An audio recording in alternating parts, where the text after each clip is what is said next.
My stepfather's manipulative daughter slowly turned the entire family against me while secretly draining his accounts behind their backs. But when I stumbled upon his private letters and discovered the contents of his hidden safety deposit box, I used the truth to pull the ultimate Uno reverse and expose everything she thought she'd buried for good. When I was 14, my mother departed, leaving me with my stepfather, Norman, after his early-onset dementia diagnosis. I stepped into the role of his full-time caregiver, a necessity since no one else would remain to witness his gradual decline. For 5 years, I'd been sleeping on his bedroom floor, administering his medications, and navigating his episodes where he imagined intruders in the house at 3 in the morning. Last week, Norman's lawyer reached out about revising his will at his daughter Stephanie's request. A chill ran through me. Stephanie hadn't visited once in the 3 years since his diagnosis worsened. I informed the lawyer I'd been Norman's sole caregiver throughout this period. His tone became oddly detached as he stated, "Miss, you'll need to provide receipts for any care expenses if you want reimbursement," as if I were some hired assistant attempting to defraud the family. That very day, while assisting Norman with his medications, he experienced a moment of clarity. He inquired about my college applications. As always, I deflected. How do you tell someone you care for deeply that you've sacrificed your entire future to look after them? Then, I noticed something peculiar on the kitchen counter. Norman had left out a bank withdrawal slip for $800 in cash from the previous month. During his next clear moment, when I asked him about it, he seemed perplexed, mentioning Stephanie had told him he needed to contribute to her school expenses. My heart sank. I realized she had been visiting during my grocery runs, subtly manipulating him for money. I hadn't spoken to her in years, but knowing she was in graduate school somewhere, I created a false social media account to observe her online activity. What I discovered made me ill. Her LinkedIn profile indicated her current role as a full-time caregiver for her father with dementia. She had old photographs with Norman, captioned with details about finishing his physical therapy and his supposed improvement under her care. There was a GoFundMe page titled, "Help Me Care for My Dad," which had accumulated $15,000. All the pictures were old, from before I even knew them. I felt nauseous reading the comments from people commending her devotion and sacrifice. I attempted to call Stephanie, but she immediately became defensive, asking who I thought I was and asserting her right as his daughter to manage all his care decisions before hanging up. That night, unable to sleep, I reviewed footage from our inexpensive security camera, which I'd installed to monitor Norman's wandering. I found clips of Stephanie entering the house during my errands, twice a week. She would wait for me to leave, then stay for about 20 minutes. These visits consistently preceded Norman's most severe confusion episodes. I began documenting everything. Something felt gravely wrong. During Norman's next lucid period, I questioned him about Stephanie. His face became agitated, and he insisted she visited constantly, bringing special vitamins that aided his memory, then asked why I was trying to confuse him. I understood then that she had been giving him something during his disoriented states, implying I was the one making him sicker. 3 days later, Aunt Marie called, furious. She claimed Stephanie had told the family I was stealing Norman's medication money and isolating him from loved ones. I tried to explain I'd been his sole caregiver for years, but Marie cut me off, stating Stephanie would never lie about her father's care, and perhaps it was time I found my own place. The following morning, the lawyer called again, informing me Stephanie was petitioning for guardianship. I had no legal standing despite 5 years of caregiving because I wasn't a blood relative and lacked official caregiver documentation. My world was collapsing. I realized Stephanie had systematically turned everyone against me. Knowing she wouldn't provide proper care, I contacted Adult Protective Services. When I attempted to explain the situation, they stated they'd need to investigate both caregivers, and the process could take weeks or months. The caseworker cautioned that making false accusations could result in my immediate removal from the home. Yesterday, Stephanie arrived with a locksmith, declaring she was changing the locks for Norman's safety, and I needed to pack my belongings as she was moving in to provide proper care. I was secretly recording this on my phone when Norman shuffled into the room, disoriented. He saw Stephanie directing the locksmith. His eyes cleared for a moment, and he looked at me, asking who Stephanie was and why she was in his home. I frantically explained to Norman that Stephanie was his daughter, holding up my phone to record everything. But Stephanie lunged for it, her manicured nails scratching my wrist as we struggled. The locksmith stepped back awkwardly, tools clanging against his belt, visibly uncomfortable with the unfolding family drama. During our struggle near the front door, Norman's face contorted with terror. He began screaming that strangers were robbing him, his voice echoing through the open windows. Neighbors started appearing at their windows, and I saw Mrs. Chun from next door step onto her porch, concern etched across her face. What she witnessed was Stephanie gently placing her hands on Norman's shoulders, speaking in soothing tones, while I stood disheveled, phone in hand, looking desperate.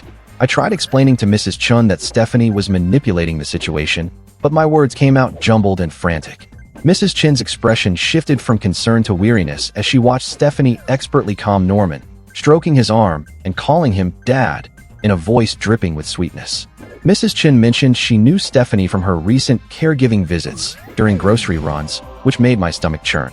Stephanie had been cultivating credibility with the neighbors while I was out getting Norman's prescriptions. Mrs. Chin suddenly clutched her chest, mentioning her husband's chest pains that had worried her for days. She needed an immediate ride to the emergency room. Without hesitation, Stephanie volunteered, already reaching for her car keys and asking Mrs. Chun which hospital she preferred. The contrast was stark. There I stood, still clutching my phone like crime evidence, while Stephanie transformed into the neighborhood hero. I faced an impossible choice. Leave Norman alone with the locksmith, who was clearly aligned with Stephanie, or assist Mrs. Chun and risk losing access to my home forever. My decision was immediate. I couldn't abandon Norman, not after 5 years of protecting him. I watched Stephanie guide Mrs. Chun to her car, casting a triumphant look over her shoulder. The other neighbors observed me standing there, not helping, perceiving me as selfish and paranoid. While I attempted to comfort Norman inside, explaining the locksmith was simply fixing the door, I could hear Stephanie outside establishing her narrative with arriving family members. Uncle David's car pulled up, followed by Aunt Marie's minivan. Through the window, I watched Stephanie gesturing animatedly, occasionally wiping away what appeared to be tears. The family members nodded sympathetically, casting disapproving glances toward the house, where Norman and I remained. Norman's medication alarm sounded from the kitchen. As I guided him to his chair and prepared his pills with a precise routine perfected over years, my phone rang. The caller ID showed Adult Protective Services. At that exact moment, I heard car doors slamming outside. Through the kitchen window, I saw a man in a suit carrying a briefcase walking alongside Stephanie toward the front door. Her lawyer had arrived with what I presumed were custody papers. The caseworker on the phone requested an update on the situation. I tried to keep my voice steady while measuring Norman's medications, explaining I was administering his noon pills according to his doctor's strict schedule. The caseworker sounded impressed by my familiarity with each medication's purpose and timing. But then she inquired about the commotion audible in the background, and I realized my competence was about to be used against me. If Norman required such precise, constant care, wouldn't he be better served in a professional facility or with multiple caregivers? Stephanie entered the kitchen just as Norman finished taking his pills. Her face crumpled when he looked at her blankly, failing to recognize his own daughter. She collapsed into a kitchen chair, hyperventilating, clutching her chest. The tears seemed genuine this time, her breathing ragged and desperate. The caseworker could hear everything over the phone, asking if someone was experiencing a medical emergency. Even Norman looked concerned, reaching out to pat Stephanie's shoulder awkwardly. Then, in one of those cruel twists of timing, Norman's mental fog lifted momentarily. He smiled at Stephanie, his eyes focusing with recognition. He thanked her for taking such good care of him lately, mentioning how her visits always made him feel better.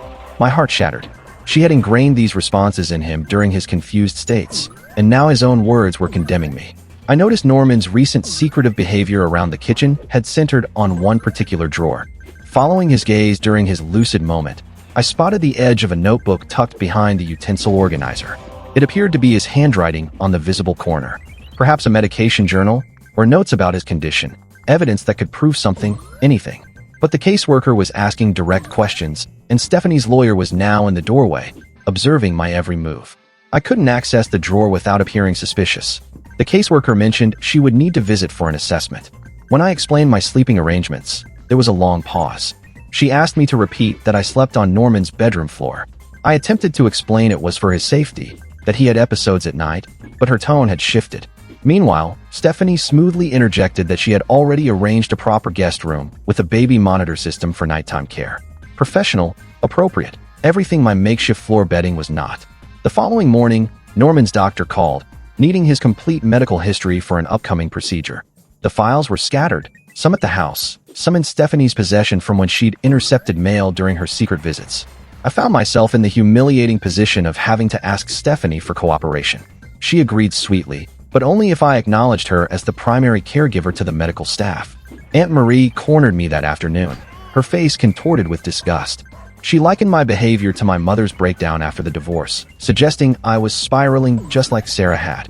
The words stung because there was enough truth in them to make me question myself. Was I becoming obsessive? Was I the one causing problems? The family group text became a battleground. Every time I tried to defend myself, my messages were screenshot and shared as proof of my instability.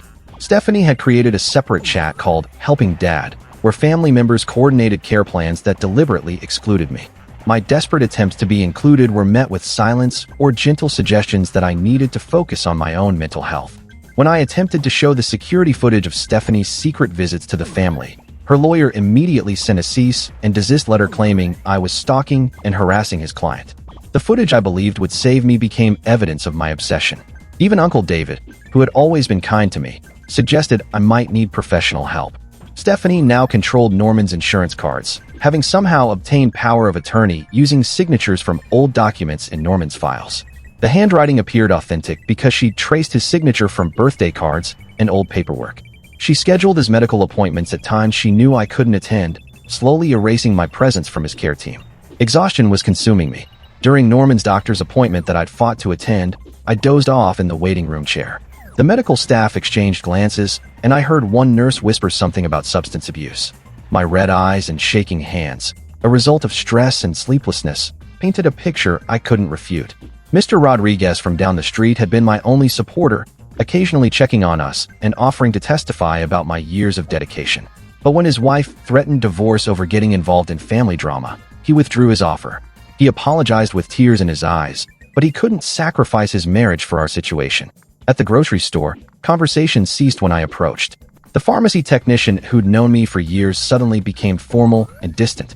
I overheard two neighbors mentioning a Facebook group where Stephanie was documenting her father's care journey. The posts depicted me as an unstable young woman who had attached herself to a vulnerable elderly man. Stephanie's claim that I'd been stealing medication money aligned perfectly with security footage showing me using Norman's debit card at the pharmacy. Without context, it appeared exactly like theft. The fact that I'd been buying his prescriptions for 5 years didn't show up on grainy security footage.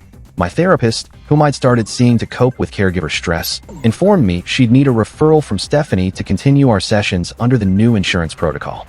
The safe space where I vented about the challenges of caring for Norman was now closed to me, and those very sessions would be subpoenaed as evidence of my resentment. I managed to prove Stephanie had lied about one minor detail regarding Norman's medication schedule, but in doing so, I accidentally revealed that I'd missed his dental cleanings for 2 years. My small victory became a larger defeat, highlighting my perceived failures as a caregiver. The mail carrier witnessed my relief at catching Stephanie in a lie. My exhausted smile and small fist pump of triumph were later described in a statement as celebration over Norman's declining condition. Every human moment became evidence against me. The battle lines were drawn. Stephanie and I stared at each other across Norman's living room, both understanding this fight would utterly destroy one of us. There was no middle ground, no compromise possible. Only one of us could be Norman's caregiver, and the other would lose everything. The following week, Stephanie's new boyfriend appeared at Norman's favorite diner. Jake had been my lab partner in high school, someone who had helped me through chemistry when my mind was already consumed with caring for Norman. Now, he sat across from Stephanie, laughing at her stories about Norman's baseball card collection. I watched from the parking lot as Jake quoted Norman's favorite team statistics, information Stephanie must have fed him. The betrayal cut deeper than any family member's defection. I confronted them in the diner parking lot. Jake's genuine confusion when I explained my side made everything worse. He truly believed Stephanie's version of events, thinking he was dating a devoted daughter, sacrificing everything for her father. When I showed him photos on my phone of me caring for Norman over the years, Stephanie smoothly explained them away as documentation of my unhealthy obsession. Jake looked at me with pity, the same expression I'd seen on so many faces lately. The caseworker scheduled her home visit for the following Tuesday.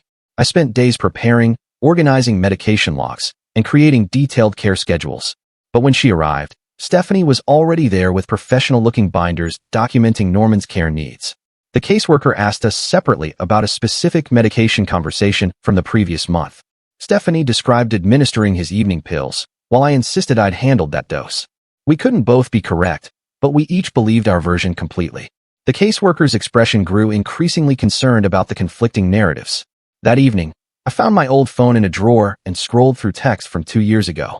My stomach dropped as I read my own words complaining about Norman's care burden, messages I'd sent to a friend during a particularly difficult week. Stephanie had somehow obtained screenshots and included them in her guardianship petition. The texts made me sound resentful and overwhelmed, ready to abandon Norman at the first opportunity. During Norman's next lucid moment, he began talking about his college days, then suddenly mentioned being sick while I was away at school. His timeline was completely inaccurate, but he seemed certain about it. He also mentioned his safety deposit box at the bank, something he'd never discussed before. When I pressed for details, his clarity faded, leaving me with more questions than answers. The next morning, I discovered our neighbor's Ring doorbell had captured me during one of my worst moments. The footage showed me yelling at Norman after he'd thrown his breakfast across the kitchen during a confused episode. My frustration and exhaustion were clearly visible, my voice sharp with irritation. What the camera missed was Stephanie's visit the previous day, when she'd altered his routine and confused him about meal times. The footage made me appear abusive while her manipulation remained invisible. The family court mediator treated my concerns about Stephanie's financial exploitation as an attempt to alienate Norman from his biological daughter. She suggested I might be projecting my own abandonment issues onto the situation. Every piece of evidence I presented was reframed as jealousy or mental instability. Desperate for proof, I used Norman's saved passwords from years of helping him with online banking. His email revealed searches about dementia and inheritance law from 6 months ago. During one of his clearer periods, he'd been researching how family members exploit elderly relatives. The discovery felt like vindication until I realized I'd violated his privacy to find it. Stephanie's social media campaign intensified. Her posts about protecting vulnerable loved ones and dealing with difficult family situations garnered hundreds of supportive comments. She never mentioned me directly, but anyone following the story could fill in the blanks. Local community members began treating me like a pariah. My therapist received a subpoena to testify about our sessions. The notes I thought were confidential would now be twisted to show my resentment toward Norman and his family. Every moment of honest frustration I'd expressed in that safe space would be weaponized against me. I attempted to record Stephanie's next visit, but my phone battery died at the crucial moment. When family members arrived shortly after, they found me frantically trying to charge my phone while insisting Stephanie had just confessed to manipulating Norman. My desperation made me look deranged. Later, I noticed the charging cable had been unplugged, though I couldn't prove Stephanie had done it. Norman's physical therapy appointment created a crisis. Insurance required the primary caregiver's presence, and Stephanie had positioned herself for that role. If she missed the appointment, coverage would lapse. I watched her charm the physical therapist while I sat in the waiting room, legally barred from participating in his care. The physical therapist later reported my concerning questions about family dynamics to the caseworker. She explained she had professional obligations to report any signs of family conflict that might endanger a vulnerable adult. Her choice to protect her license over supporting the truth felt like another betrayal. One night, I found Stephanie sleeping in Norman's bed during what she called overnight care. She wore his late wife's robe, the familiar scent of lavender fabric softener filling the room. The intimacy of her deception, the way she'd inserted herself into every aspect of his life, made me physically ill. Stephanie offered me a deal. She would let me say goodbye to Norman properly before moving him to a memory care facility if I dropped all accusations against her. The offer revealed her endgame, getting Norman into a facility where she could control all access and decisions. My refusal was framed as selfishly keeping him from professional care. I discovered I'd been mistaken about when Stephanie's manipulation began. A receipt in Norman's jacket showed she'd visited during my mother's final weeks with us, not after she left. The revelation shattered my timeline and made me question everything I thought I knew about the situation. Both Stephanie and I realized Norman had been hiding documents throughout the house. Some protected her rights as his biological daughter, legal papers that predated my involvement. The complexity of his preparations suggested he'd known this conflict was coming long before either of us recognized it. My supposed proof of financial abuse crumbled when Norman's email revealed correspondence about Stephanie's student loan crisis from 2 years ago. He'd been trying to help her with legitimate expenses, not being exploited. The discovery made me look like I'd been preventing a father from helping his struggling daughter. Uncle David faced an impossible choice. Supporting my version of events would mean Stephanie would cut off his access to his grandchildren. He chose family peace over truth, eliminating my only witness to Norman's previous clear statements about wanting me to handle his care. Desperation drove me to adopt Stephanie's tactics. I befriended Norman's confused neighbors, gathering evidence of her manipulation. The moral compromise of exploiting other vulnerable elderly people for information gnawed at my conscience, but I saw no alternative. I orchestrated a chance encounter with Norman's former coworker at the pharmacy, engaging in small talk about the weather while mentally cataloging every detail. He shared about Norman's work history. The calculation required for these interactions transformed me into someone I didn't recognize. Norman's old work laptop, found in his home office, contained saved passwords and documents revealing his concerns about family exploitation. The evidence felt like a lifeline until I realized I'd violated his privacy again to find it. Norman's ex-sister-in-law emerged with claims about promised family heirlooms. Her sudden interest in the estate complicated an already tangled situation. Every new person who appeared seemed to have their own agenda regarding Norman's assets. The mounting stress caused me to miss Norman's cardiac screening appointment. The medical record now showed a pattern of negligence that supported Stephanie's claims about my inadequate care. Each mistake compounded the previous ones. My credit cards maxed out from legal consultations, while Stephanie freely used Norman's accounts for her expenses. The financial disparity meant she could afford better lawyers while I struggled to find anyone willing to take my case. A public confrontation at Norman's favorite diner traumatized the longtime waitress who'd known his late wife. She begged us to stop fighting in front of other customers, her tears genuine as she remembered better times. The incident became another mark against my stability. I lost my part-time job when the manager explained my personal drama was affecting customer service. My replacement turned out to be one of Stephanie's college friends, though I couldn't prove the connection was intentional. The loss of income made my situation even more precarious. After Mr. Rodriguez's wife made their house uncomfortable, I slept in my car outside Norman's home. I watched Stephanie's silhouette moving through the master bedroom she'd claimed as the living caregiver. The physical displacement mirrored my emotional state. Aunt Marie begged me to let Norman have peace in his final years. Her words echoed what everyone seemed to think, that my fight for the truth was harming the person I claimed to protect. The accusation that I was torturing him, with this conflict cut deeper than any legal threat. My investigation inadvertently led to Norman's former coworker being questioned by HR about sharing confidential information. His daughter asked why her father seemed worried, and I realized my pursuit of justice was creating innocent victims. The coworker's marriage strained under the pressure of workplace investigations and association with our family drama. The weight of destroying other people's lives for evidence became unbearable, but stopping meant abandoning Norman to Stephanie's care. Uncle David asked me directly, what if I was wrong about everything? The question hung in the air because I couldn't answer immediately. Doubt crept in like fog. I publicly admitted to neglecting Norman's social needs during his early care years, hoping honesty about my failures would lend credibility to my current accusations. Instead, it provided more ammunition for Stephanie's case against me. The evidence I'd gathered revealed uncomfortable truths about my own caregiving. Norman had made subtle requests for family contact during his first year that I'd ignored, too overwhelmed with medical needs to recognize his emotional ones. The realization that I'd contributed to his isolation was devastating. Stephanie's lawyer filed an emergency motion to move the court hearing up 3 months, citing Norman's rapidly declining condition. My own lawyer was on a pre-planned vacation, leaving me scrambling for representation during a critical moment. I began to understand that Stephanie genuinely believed she was rescuing Norman from my institutional neglect. She'd convinced herself that her narrative was true, that she was the devoted daughter saving her father from an unstable caregiver. The sincerity of her delusion made her more dangerous than calculated evil would have been. Her motivation mixed genuine love for Norman with a desperate need to be his real caregiver after years of absence. The complexity of her emotions made her actions harder to combat because she fought with the righteousness of someone who believed their own lies. To match Stephanie's tactics, I had to become calculating and manipulative, everything Norman had taught me not to be. Breaking my promise to always be better than family drama felt like betraying him more than any legal document could. My former honest, direct self died as a strategic, paranoid version emerged. Every interaction became a chess move. Every conversation a potential trap. The transformation was necessary, but soul-crushing. During a family gathering, Stephanie's young nephew innocently volunteered information about his aunt's activities. The child became an unwitting witness. His casual comments about Aunt Stephanie's visits were more damning than any adult testimony. Using a child's innocence for evidence felt like crossing a moral line I couldn't uncross. A minor victory in court felt hollow when I saw Stephanie's genuine tears at Norman's bedside. We both cried over the same person we claimed to love, both believing we were protecting him from the other.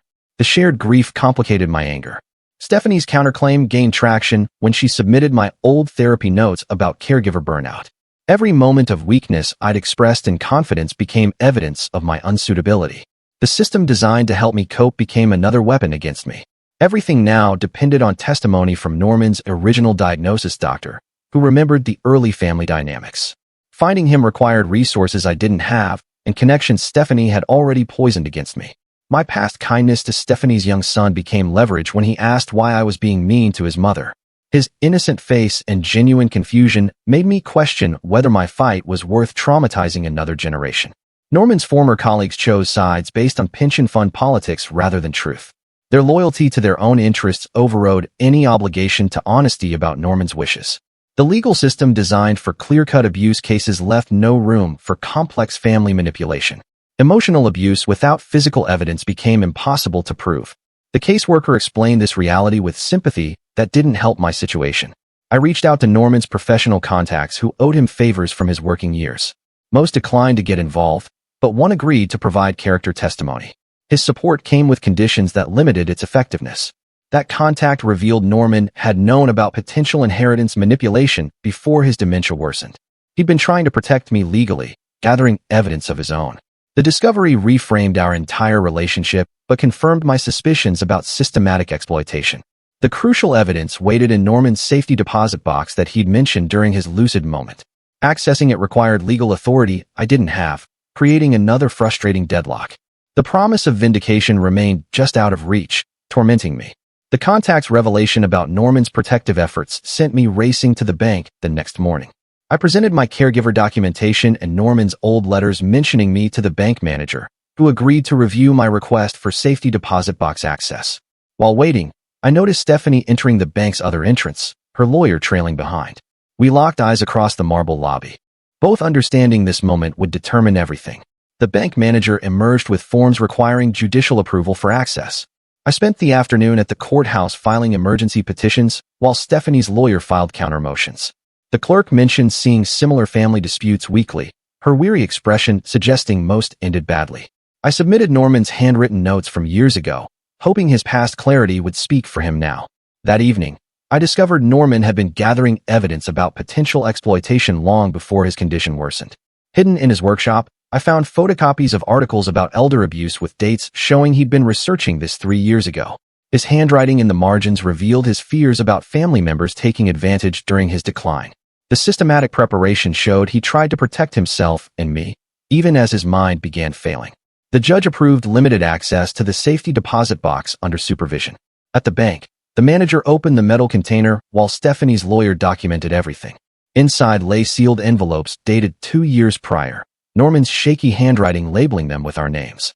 The envelope marked for me contained signed statements about his concerns regarding Stephanie's financial requests and his desire for me to continue as his caregiver.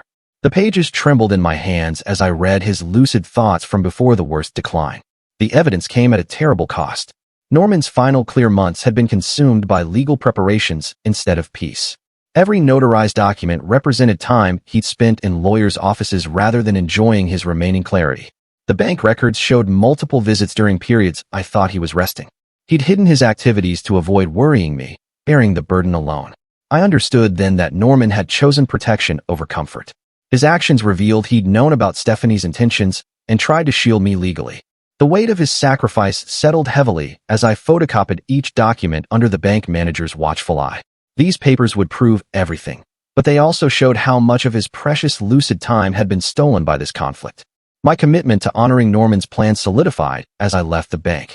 Despite knowing it would permanently fracture the extended family, I would use his evidence to ensure his wishes were respected.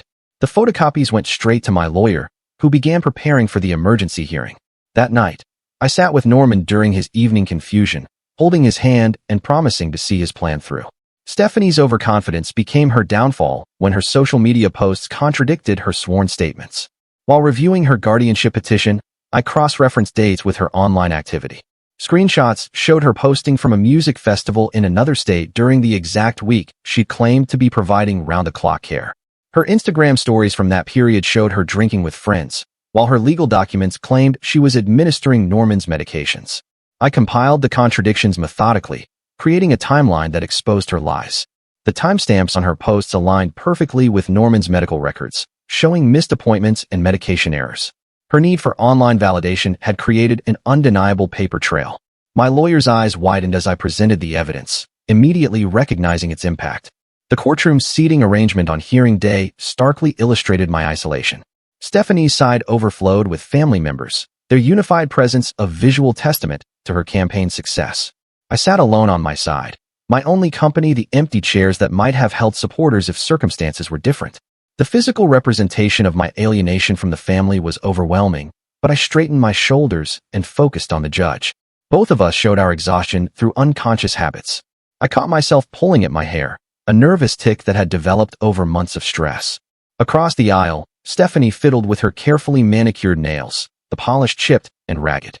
We'd both paid a price for this battle, though neither would admit it. The judge observed our deterioration with the practiced eye of someone who'd seen family destruction before. Truth emerged through methodical presentation rather than dramatic revelations.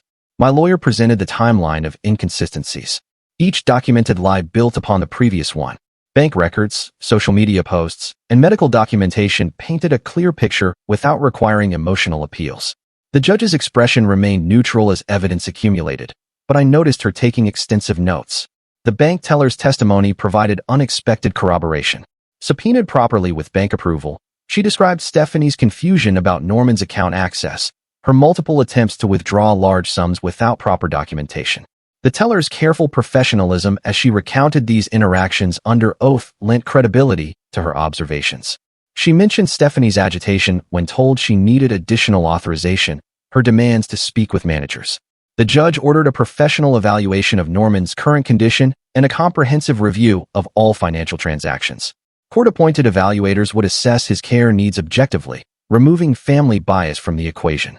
The financial audit would trace every withdrawal, every transfer, every suspicious transaction from the past 2 years. Stephanie's face paled at this announcement, her lawyer whispering urgently in her ear. The safety deposit box evidence underwent authentication despite Stephanie's challenges to my access. Bank records confirmed Norman had added me as an authorized user 3 years ago during a documented period of clarity. The handwriting expert's preliminary analysis confirmed Norman's signature on the documents, noting consistency with known samples from before his decline. Stephanie's lawyer's attempts to discredit the evidence faltered against professional verification. The analysis revealed systematic exploitation within complex family dynamics. While Stephanie had indeed manipulated Norman for money, the evaluation also showed genuine concern mixed with her financial motivations. The situation wasn't simply black and white, but still clearly wrong. The judge acknowledged this complexity while maintaining that exploitation had occurred. The preliminary findings indicated full forensic analysis would likely strengthen these conclusions. Stephanie's breakdown during the proceedings revealed the depth of her delusion. She sobbed uncontrollably, insisting she was Norman's real caregiver, despite living states away, deserving inheritance for loving him from a distance. Her genuine belief in her own narrative made her tears real, even as her claims remained false. The courtroom watched her collapse with a mixture of sympathy and discomfort. The judge offered me input on recommendations for Stephanie's consequences and future family contact. This unexpected opportunity to influence the outcome forced me to examine my true goals. Revenge would be easy to pursue, but Norman wouldn't want his daughter destroyed. I spent the recess considering what justice meant versus what healing required. I chose restorative over punitive measures, requesting family therapy and financial monitoring rather than complete estrangement. The judge appeared surprised by my restraint, asking if I understood I could push for harsher consequences. I explained that Norman would want family healing, not further destruction. My choice to prioritize restoration over revenge honored the man who'd raised me to be better than family conflicts. The court returned immediate custody and financial control to me with oversight provisions. A court-appointed monitor would review major decisions and financial transactions, protecting Norman while acknowledging my role as primary caregiver.